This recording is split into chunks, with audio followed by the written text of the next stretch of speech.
जुनैद शाहिद अफरीदी का एक्शन करके दिखाएं। फौजदार के कमसिन बच्चे जुनैद बलोच ने सोशल मीडिया पर धूम मचा दी, जिसके बाद आज वो बना डॉन न्यूज का मेहमान। स्पिन बॉलिंग कराते हो या फास्ट बॉलिंग कराते हो? स्पिन। किसको कॉपी करते हो? शाहिद अफरीदी। खान को दोनों हाथों से गेंद कराने में महारत हासिल है। किसी भी बॉलर के स्टाइल से गेंद कराना जुनैद बलोच के बाएं हाथ का खेल है। जुल्फकार बाबर का एक्शन करके दिखाएं।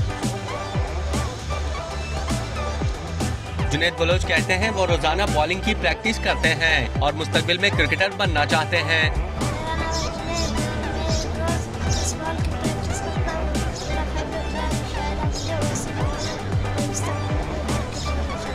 साबिक टेस्ट क्रिकेटर जलालुद्दीन कहते हैं बच्चे में टैलेंट जरूर है, मगर इसे ग्रूमिंग की जरूरत है।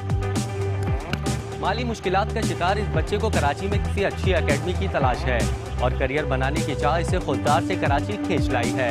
कैमरामैन दिलीप कुमार के साथ इमरान सिद्दीक, डॉन न्यूज, कराची।